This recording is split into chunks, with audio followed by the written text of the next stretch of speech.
एक virtual women police station बनाया गया था मरियम नवाज साहिबा की तरफ से। अभी रिसेंटली इनके पास एक केस आया जिसमें एक 12 साल की मासूम बच्ची का एक गैर मुल्की बाशिंदे के साथ निकाह करवाया जा रहा था। Female virtual women police station में कॉल करने के लिए 15 डायल करते हैं, आगे 2 का बटन प्रेस करते हैं, हमारा IVR लगा हुआ है, हमारे पास कॉल लैंड करेगी। अहले इलाका की तरफ से कॉल रिसीव हुई है कि एक घर में जो है वो कुछ गैर मुल्की आए हुए हैं और एक बच्ची का रिश्ता कर रहे हैं और आप आके देखें इस केस को। हो सकता है ये एक ऐसा ही ग्रोह हो कि जो इसी तरीके से लड़कियों को यहाँ से निकाह करके ले जाते हो और आगे फरोख्त कर देते हो। ज़रूरी नहीं है कि ये गैर मुल्की, ये हमारे पाकिस्तान में भी हो रहा है। अभी तक हमारे 57,000 प्लस केसेस हम अब तक रिजॉल्व कर चुके हैं। अस्सलाम वालेकुम नाज़रीन, डेली पॉइंट के साथ मैं आपकी मेज़बान हुमा खालिद। नाज़रीन, आज मैं सेफ सिटी जो लाहौर है उसमें मौजूद हूँ। मेरे पीछे आपको PPIC 3 सेंटर लाहौर लिखा हुआ बड़ा सा नज़र आ सकता है। इसके अंदर एक वर्चुअल वुमेन पुलिस स्टेशन बनाया गया था मरियम नवाज साहिबा की तरफ से, जिसमें खवातीन जो हैं वो कॉल कर सकती थी, video call, audio chat, SMS कुछ भी करके अपना मसला बताती और उनका मसला सॉल्व किया जाता स्पेशल वुमेन्स के लिए। इसने अभी तक बहुत सारे केसेस को सॉल्व किया है और अभी रिसेंटली इनके पास एक केस आया जिसमें एक 12 साल की मासूम बच्ची का एक गैर मुल्की बाशिंदे के साथ निकाह करवाया जा रहा था और निकाह करवाने के बाद उसको यहाँ से बाहर भेजने की तैयारी थी। मोहल्लेदारों ने जो है वो कॉल करके वुमेन वर्चुअल पुलिस स्टेशन में ये बताया कि इस तरीके से गैर मुल्की बाशिंदे आए हुए हैं और बच्ची का जो है वो निकाह की तैयारी हो रही है। आगे इन्होंने किस तरीके से उस बच्ची को बचाया, क्या बच्ची का निकाह हो गया या फिर निकाह होने से बचा लिया गया और गैर मुल्की बाशिंदे बच्ची को निकाह करके कहाँ लेके जाना चाहते थे, क्या प्लानिंग थी और कैसे ये सारा मामला तय पाया। आइए ज़रा अंदर चलते हैं और वर्चुअल वुमेन पुलिस स्टेशन जो कि सेफ सिटी में मौजूद हैं वहाँ जाके जानने की कोशिश करते हैं। आ जाए। हमारे साथ इस वक्त मिस अक्सा मौजूद हैं जिन्होंने इस केस को बड़ी पेचीदगी से देखा है, तो आइए ज़रा इनसे इस केस के बारे में जानते हैं। तो मिस अक्सा, मुझे बताइएगा आपको किसने कॉल की और कैसे इस केस के बारे में पता लगा? ये हमें कॉल रिसीव हुई है, अहले इलाका की तरफ से कॉल रिसीव हुई है कि एक घर में जो है वो कुछ गैर मुल्की आए हुए हैं और एक बच्ची का रिश्ता कर रहे हैं और आप आके देखें इस केस को कि क्या मामला है। छोटी बच्ची का जो है वो रिश्ता कर रहे थे, गैर मुल्की कुछ मौजूद थे वो। अच्छा, ये एक वर्चुअल वुमेन पुलिस स्टेशन है, कॉल जो है वो 15 पे आपको आई थी, ये कैसे आपके पास कॉल रिसीव होती है? यहाँ पर हमें कॉल्स रिसीव होती हैं, female virtual women police station में कॉल करने के लिए 15 डायल करते हैं, आगे 2 का बटन प्रेस करते हैं, हमारा IVR लगा हुआ है, 2 प्रेस करेंगे, हमारे पास कॉल लैंड करेगी। हम फिर फीमेल की कॉल को प्रायोरिटी पे हम उसको उधर हमने मौके पे पुलिस को फिर हमने भिजवाया। और किस सिटी का वाक़या है ये फैसलाबाद का वाक़या। पता लगते ही आपको कैसे कंफर्मेशन आपने की कि वाकई ये सब हो रहा है या नहीं हो रहा है, या फिर रिस्क पे ही होता है कि पुलिस वहाँ जाती है और देखा जाता है?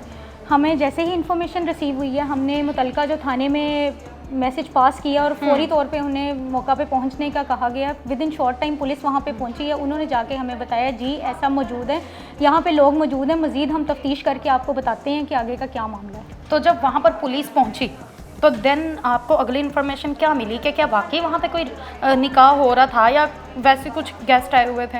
जब पुलिस वहाँ पे पहुंची है, बकौल बच्ची के जो पेरेंट्स थे उनके बकौल तो वो इनकारी थे इस चीज़ से कि ऐसा कुछ नहीं हो रहा, ये हमारे मेहमान है। लेकिन मज़ीद तफ्तीश से पता चला कि उनका एक निकाह ख्वाह भी मौजूद था वहाँ पे और वो निकाह के लिए ही सारी फैमिली तैयार होकर आई हुई थी और अभी निकाह नहीं हुआ था? अभी निकाह नहीं हुआ था। और बच्ची की उम्र क्या थी?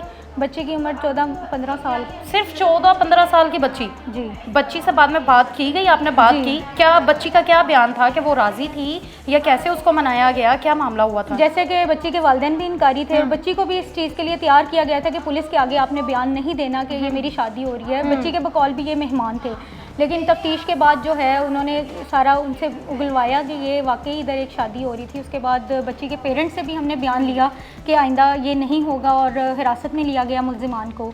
और इसी तरह बच्ची से भी ये कहा गया, बच्ची से भी ये बयान लिया गया कि ये दोबारा से जो है ये रिश्ता। इस तरीके से कोई भी बाहर के मुल्क से आकर पाकिस्तान में किसी लड़की से शादी कर सकता है? अलाउ है? अच्छा, जैसे इस केस में देखा जाए तो कम उम्री की शादी थी, इसलिए अहले इलाका ने जो है वो हमें कॉल की, हमें इन्फॉर्म किया कि आप आगे आके आप चेक करें। लेकिन अगर लड़की बालिग है, कोई मज़हब का इशू नहीं है, वो सारे सोसाइटी की पे ये चीज़ें देखी जाती हैं। ये मतलब वो फिर ज़्यादा इशू नहीं पड़ता है? नहीं पड़ता जी। अच्छा, जो गैर मुल्की बाशिंदे थे, अगर मैंने एक ऐसा केस देखा था कसूर में एक बच्ची की शादी हो रही थी और मौके पे पुलिस ने पहुंचकर वहां पर उनको पकड़ लिया। देन हमने देखा, मैं खुद इंटरव्यू करके आई कि वो जो शादी करने के लिए आया था उसको पकड़ा गया, वो जो निकाह खां था उसे पकड़ा गया और लड़की के वालिद को भी गिरफ्तार किया गया और उनको सज़ा दी गई। तो इस केस में आपने गैर मुल्की बशिंदों को भी पकड़ा या फिर उनको रिलीफ दिया गया? जी बिल्कुल, उनको जो है पुलिस की कस्टडी में ले लिया गया था। बाकी उन पे जो कानून के मुताबिक जो कार्रवाई बनती है वो उन पे की गई है और वालिद से और बच्ची से प्रॉपर एक स्टेटमेंट ली गई है कि जब तक बच्ची बालिग नहीं हो जाती है और दोबारा जो है इस तरह की हरकत नहीं होगी। तो वालिद साहब ने बताया कि क्या ऐसी मजबूरी आ गई कि गैर मुल्की बशिंदे से वो बच्ची की शादी कर रहे थे, इतनी कम उम्र बच्ची की, और वो शायद फिर बच्ची को शादी के बाद अपने साथ लेके जाते? जी बिल्कुल, जैसा कि मैंने आपको बताया है कि बच्ची के वालिदैन जो थे वो इस चीज़ से इनकारी थे। पहले वो प्रॉपर उन्होंने बात तो नहीं बताई, लेकिन इन केसेस के पीछे जो वजूहत हमने देखी हैं वो लालच होता है किसी न किसी चीज़ का, पैसे का लालच हो गया, कोई और लालच हो गया, इसमें ये चीज़ जो है। अच्छा अम्मी सक्सा, ये चीज़ ना बढ़ती जा रही है दिन ब दिन। हमने देखा है कि लोग अपनी बेटियों को जो है फ़रोख्त भी कर देते हैं पैसों की लालच में बाहर। तो क्या हो सकता है ये एक ऐसा ही ग्रोह हो कि जो इसी तरीके से लड़कियों को यहाँ से निकाह करके ले जाते हों और आगे फ़रोख्त कर देते हों? जी बिल्कुल ऐसा ही है, लालच में आके ज़रूरी नहीं है कि ये गैर मुल्की, ये हमारे पाकिस्तान में भी हो रहा है। हमने काफ़ी केसेस जो हैं वो इस तरह के देखे हैं। पिछले दिनों भी एक केस आया था, उसमें एक छोटे से रिक्शे के लालच में एक बाप ने जो है वो अपनी बच्ची की शादी जो है वो करवा रहा था बड़े उम्र के बंदे के साथ। पाकिस्तान में भी हैं, ये गैर मुल्की का हमारे पास पहला केस आया था, उसको भी हमने रिजॉल्व करवाया। बहुत दिन में हम ये काफ़ी केसेस देखते हैं और हमारी यही कोशिश होती है कि इन पे किसी न किसी तरह इसकी रोकथाम की जाए। वर्चुअल पुलिस स्टेशन जो है वो मरियम नवाज़ साहिबा ने वुमेन्स के लिए बनाया है, तो आप मुझे बताएं कि इस वक्त तक ये कितने केसेस सोल्व कर चुका है ऐसे? अभी तक हमारे 57,000 प्लस केसेस हम अब तक रिजॉल्व कर चुके हैं और ये सारे इसी रूम के अंदर बैठ के जी बिल्कुल, सब इसी रूम के। अच्छा, अगर इलाके की पुलिस, मुतल्लका पुलिस वहाँ पर नहीं पहुँचती या केस को अच्छे से नहीं डील करती तो फिर क्या होता है? कैसे पता लगता है कि केस को अच्छे से सोल्व किया गया है कि नहीं? ये हम हायर अथॉरिटीज़ को फिर केस फॉरवर्ड कर देते हैं, डीपीओ लेवल पे हम फॉरवर्ड करते हैं। अगर पुलिस जो है वो कॉलर हमारा सेटिस्फाई नहीं है, विक्टिम जो है हमारी सेटिस्फाई नहीं है, डीपीओ लेवल पे जो है हम वो केस एस्केलेट करते हैं, वो फिर उस ऑफिस से हायर अथॉरिटीज़ जो हैं वो इस केस को देखती हैं। अच्छा, इसके अंदर मैंने सुना था और भी चीज़ें हैं कि वीडियो कॉलिंग कर सकते हैं, वॉइस चैट कर सकते हैं, तो ये क्या मामला है कि एक लड़की ये सारी चीज़ें कैसे यहाँ पर कर सकती है? डिफरेंट हमारा स्टाफ बैठा हुआ है, चार तरीक़ों से आप हमसे जो है वो रब्ता कर सकते हैं। 15 की कॉल डायल करेंगे, 2 प्रेस करेंगे, वर्चुअल वुमेन पुलिस स्टेशन में कॉल लैंड होगी। वुमेन सेफ्टी ऐप है हमारी, एंड्रॉयड में भी है, iOS में भी है, उस पर आप 24/7 जो है वो हमें मैसेज करेंगे, हम आपको रिस्पॉन्ड करेंगे। चैट के थ्रू हम आपको करेंगे, वीडियो कॉल के थ्रू, उसमें वुमेन सेफ्टी ऐप में ऑप्शन है वीडियो कॉलिंग की, वीडियो कॉल आप करेंगे 24/7, हम उस पर भी आपका रिस्पांस करेंगे।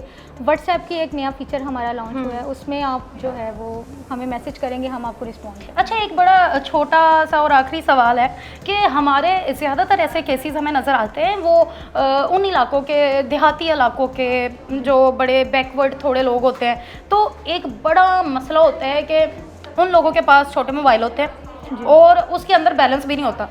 तो कोई ऐसा भी है कि आपको कॉल करे कोई सिम पे और वो फ्री कॉल होती है या पैसे वगैरह लगते हैं उसके? जब 15 पे कॉल करते हैं वो एक फ्री सर्विस है, 15 पे कॉल करें, 2 प्रेस करें, 15 की कॉल फ्री, वो फ्री सर्विस है, उसमें आपको पैसे कोई चार्जेस नहीं है। तो ये एक बड़ा हमें नहीं पता होता है कि हम कॉल करें, हमें लगता है कि शायद बैलेंस चाहिए, ये चीज़ें चाहिए, तो ये भी आपके लिए सहूलत है कि आप बगैर डरे कभी भी किसी भी कंडीशन में किसी भी मोबाइल फ़ोन से, चाहे वो छोटा मोबाइल फ़ोन है या फिर वो एंड्रॉयड है, आप उससे फ़ौरन हेल्प ले सकते हैं। छोटा मोबाइल है तो कॉल करें। अच्छा, SMS कर सकते हैं सिम पे, छोटा मोबाइल से SMS जो होता है वो सर्विस है? 15 फ्री जो है सर्विस है, उस पर आप कर सकते हैं। एक दफ़ा आपने हमें कॉल कर ली है, बाद में हर दफ़ा जो है बाद में हम खुद आपसे रब्ता करेंगे और जब तक आपका केस हल नहीं होगा तब तक जो है हम आपसे रब्ते में रहेंगे। चले जी, मिस सक्सा, आपका बहुत शुक्रिया, आपने अपना कीमती वक्त हमें दिया और हमें वर्चुअल पुलिस स्टेशन के बारे में बताया कि मरियम नवाज़ साहिबा ने जो इसको स्टार्ट किया वो वाकई जो है बहुत अच्छा काम कर रहे हैं अवाम के लिए, ख़वातीन के लिए। जैसे अभी एक पिंक बस भी बना दी गई है, वो भी अवाम के लिए एक बहुत अच्छा स्टेप है। उसी तरीके से ये एक पिंक पुलिस स्टेशन टाइप ही है जो वुमेंस के लिए, वुमेन की सेफ्टी के लिए, तो इसका यूटिलाइज़ करें और अपनी सेफ्टी को यकीनी बनाएं। हमें इजाज़त दें, वस्सलाम।